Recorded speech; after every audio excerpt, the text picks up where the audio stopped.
ஆங்கில கவியான William Wordsworth எழுதிய ஒரு கவிதையில் ஒரு பறவையை பற்றி குறிப்பிடுகின்றார்.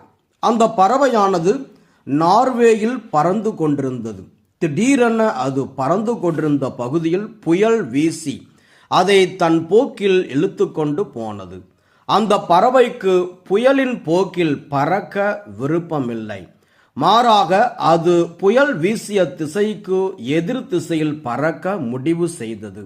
அது எவ்வளவோ முயற்சி செய்தும் அதனால் புயலை எதிர்த்து பறக்க முடியவில்லை. அதன் சிறகுகள் ஓய்ந்தன. ஒரு கட்டத்தில் அந்த பறவை தன்னால் புயலை எதிர்த்து பறக்க முடியாது என்பதை உணர்ந்ததும் அது புயலின் போக்கிலேயே பறந்து போனது. இதனால் அது இங்கிலாந்தில் உள்ள பசுமையான ஒரு காட்டு பகுதியில் இறங்கியது. அப்போது அந்த பறவை தனக்கு வேண்டிய எல்லாமும் இங்கிருக்கின்றது என்று நினைத்து மகிழ்ச்சி அடைந்தது. இந்த நிகழ்வில் இடம்பெறும் புயலை நம் கடவுளின் திருவுளத்தோடு ஒப்பிடலாம்.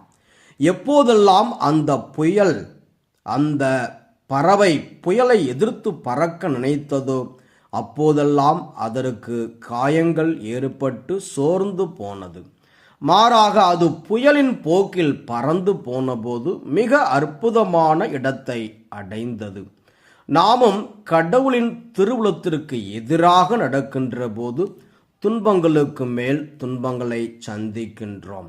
அதே வேளையில் நாம் கடவுளின் திருவுளத்தின்படி நடக்கின்ற போது மிகுந்த ஆசியை பெறுகின்றோம். யூதா நாட்டை ஆண்டு வந்த ஆகாசு மன்னனுக்கு எதிரிகளிடமிருந்து ஆபத்து வந்தது. அப்போது அவன் ஆண்டவரின் துணையை நாடியிருக்கலாம், அல்லது அவன் ஆண்டவரின் துணையை நாடாமல் அவரது திருவுளத்தின்படி மனிதர்களின் உதவியை நாடுகின்றான்.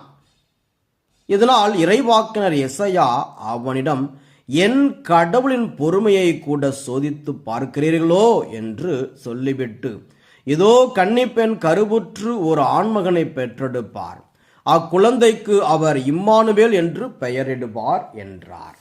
ஆகாசு சாதாரணமானவன் இல்லை, அவன் யூதா நாட்டு மன்னன்.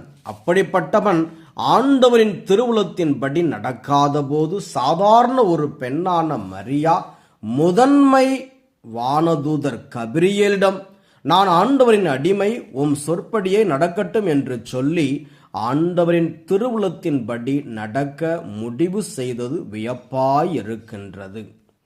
வானதூதர் கபிரியேல் கடவுளின் மீட்பு திட்டத்தை பற்றி மரியாவிடம் சொன்னபோது